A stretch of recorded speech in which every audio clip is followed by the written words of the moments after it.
1 ঘন্টার মধ্যে উনি কীভাবে জানলেন যে মজুদ পর্যাপ্ত আছে এবং বাজারে আপনার এটি প্রতিফলন হবে না?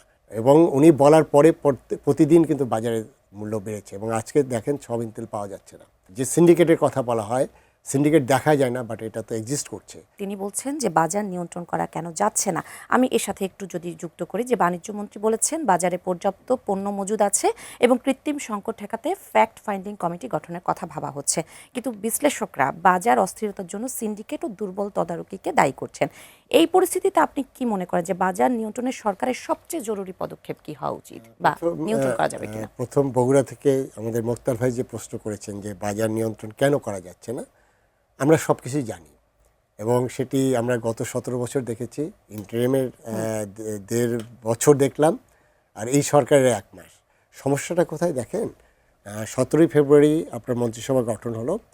18 তারিখে আমরা প্রেস ক্লাবে ক্যাবের পক্ষ থেকে নিরাপদ খাদ্য নিয়ে আমরা একটা সেমিনার করলাম এবং সেখানে আমরা সরকারকে বললাম যে আমরা এই সরকারকে সাপোর্ট দেব, আমাদের খাদ্যের নিরাপদতা আসলে নিশ্চিত করতে হবে, কারণ এটার জন্য আসলে আমাদের রোগ বালাই থেকে শুরু করে আমাদের টোটাল জেনারেশন ধ্বংস হয়ে যাচ্ছে। অথচ ওই দিন মানে যিনি বাণিজ্যমন্ত্রী মহোদয়, উনি শিল্পমন্ত্রী, উনি বস্ত্রপাট মন্ত্রী দায়িত্বে, উনি প্রথম দিন অফিসে গিয়ে 1 ঘন্টার মধ্যে মিডিয়াতে বললেন, রমজান শুরু হলো, মিডিয়াতে বললেন যে পর্যাপ্ত মজুদ আছে, দাম বাড়বে না। আমার প্রশ্নটা ওখানেই। আমি মাননীয় প্রধানমন্ত্রী তারেক রহমান, উনি দিনরাত পরিশ্রম করছেন, উনি প্রতিদিন মন্ত্রণালয়ে অফিস করছেন, ক্যাবিনেট ডিভিশনে। উনি ওনার অফিসে যাচ্ছেন কিন্তু ছুটির দিনে, শনিবারে যাচ্ছেন ছুটির দিনে, এবং কালকে আমাদের কিন্তু ছুটি শুরু হয়ে গেছে, বাট কালকেও কিন্তু উনি ক্যাবিনেট মিটিং করবেন ছুটির মধ্যে। দিনরাত পরিশ্রম করছেন। কিন্তু আমাদের মাননীয় মন্ত্রী মহোদয়ের দৃষ্টি আকর্ষণ করে আমি বলতে চাই, এবং সেদিনও আমি বলেছিলাম, এবং কালকে আমাদের বিশ্ব ভোক্তা দিবসে আমাদের প্রতিবাদ সভা ছিল, সেখানে আমি যেটা বলতেছি সেটি হলো 1 ঘন্টার মধ্যে উনি কীভাবে জানলেন যে মজুদ পর্যাপ্ত আছে এবং বাজারে আপনার এটি প্রতিফলন হবে না? আমরা এই সরকারকে স্পেস দিতে চাই, কারণ অনেক চড়াই উতরাই, অনেক রক্তের বিনিময়ে একটি গণতান্ত্রিক সরকার আসছে, বাট এই ধরনের কথাবার্তা যেটাই উনি বললেন যেটা রাখতে পারলেন না, এবং উনি বলার পরে প্রতিদিন কিন্তু বাজারের মূল্য বেড়েছে এবং আজকে দেখেন সয়াবিন তেল পাওয়া যাচ্ছে না। আমরা জানি নিয়ন্ত্রণ কে করবে?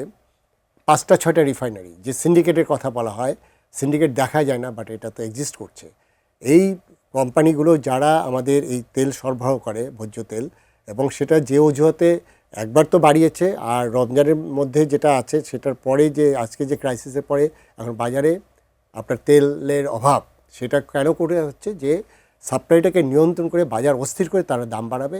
এইখানে যেটা আছে যে মন্ত্রী মহোদয়রা যদি ব্যবসায়ীদের পক্ষে কথা বলে, তাহলেই তো আমরা অন্য হয়তো গন্ধ পাই, এবং সেই গন্ধটা এমন যে গত রিজিম যখন চেঞ্জ হয়েছে সেটা শুধুমাত্র আইনশৃঙ্খলা বা যেটা বলবো যে রুল অফ ল, এটা না, এখানে দ্রব্যমূল্য একটা বড় ফ্যাক্টর কাজ করেছে। প্রতিটা মানুষ ওই সরকারের এই দ্রব্যমূল্য নিয়ন্ত্রণের ব্যর্থতার কারণে, আর সেটা কিন্তু মানুষ এই আন্দোলনের একটি অনুষঙ্গ হিসেবে কাজ করেছে। আমি এই সরকারকে আমরা স্পেস দিতে চাই, এই সরকারের সাথে আমরা কাজ করতে চাই, আমরা আর পিছনে ফিরতে চাই না। কিন্তু আমাদের সরকার বলতে যে মন্ত্রী পরিষদ বলেন বা যারা আছেন, তারা যদি ব্যবসায়ীদের টোনে কথা বলেন, তখনই কিন্তু আমাদের এই বিপদগুলো আসে।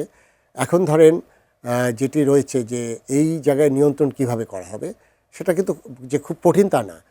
প্রথম দুর্বলতা হলো সাপ্লাই চেইন ম্যানেজমেন্ট, অর্থাৎ আমার এখানে যে পণ্য একটা আছে দেশে উৎপাদন হয়, সেটা কৃষক যে এটা উৎপাদন করে, এবং আমি ভোক্তা পর্যায়ে যে 4-5 হাত বদল হয়ে আমার কাছে আসছে, প্রতিটা ধাপে ধাপে ধাপে ধাপে যে মূল্যগুলো চেঞ্জ হয়ে যাচ্ছে, এটি তো সরকার এটার জন্য একটা ব্যবস্থা নিতে হবে।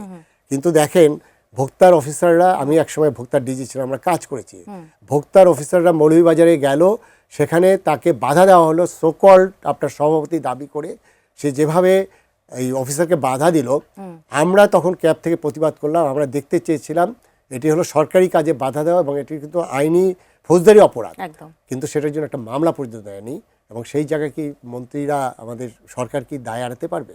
তখন কি হয় যে এদের কাছে, ব্যবসায়ীদের কাছে মেসেজ যায়, অর্থাৎ এখানে যে দলবাজি করে, এখানে আপনার এই ধরনের ফোর্স অ্যাপ্লাই করে, এই সিন্ডিকেট করে পার পাওয়া যায়, এবং তার ফলে হয় কি যে তারা আরও উৎসাহী হয়, এবং সেখানে যেটা হয় সরকারের যারা এই মনিটরিং আছে, সেখানে আমাদের স্থানীয় প্রশাসন, ওখানে ম্যাজিস্ট্রেটরা আছে, বা আমাদের যারা ভোক্তা অধিদপ্তর আছে, নিরাপদ খাদ্য কর্তৃপক্ষ আছে, আমাদের বিএসটির লোকজন আছে, তখন কিন্তু তারা ডিমোরালাইজ হয়ে যায়।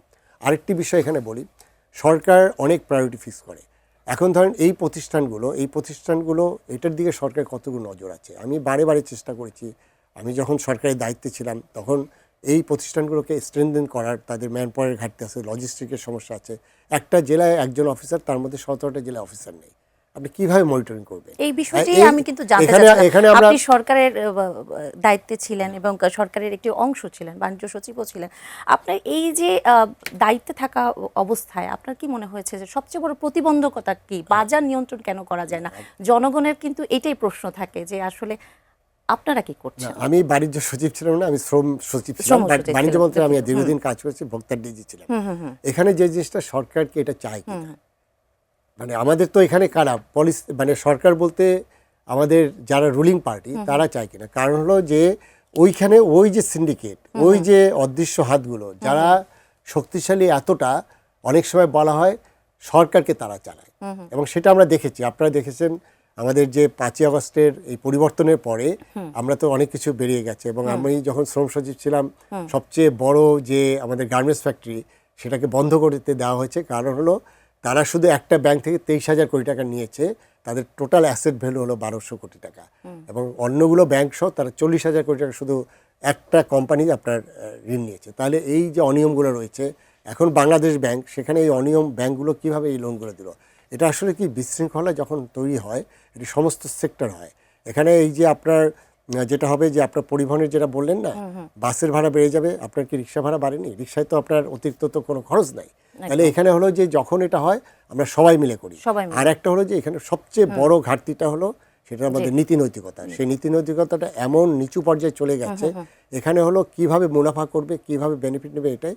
এবং এই রমজানের যে মূল যে আপনার যে চেতনা, যে রমজানে আমাদের বিশ্বতা সাধন হবে, কিন্তু তারা 11 মাসের ব্যবসাটাই টার্গেট করে হলো 1 মাসে করবে। যেটা ইভেন নন মুসলিম দেশগুলোতেও আপনি দেখবেন যে রমজানের সময় তারা স্পেশাল প্যাকেজ দেয়, মানুষকে স্বস্তি দেয়।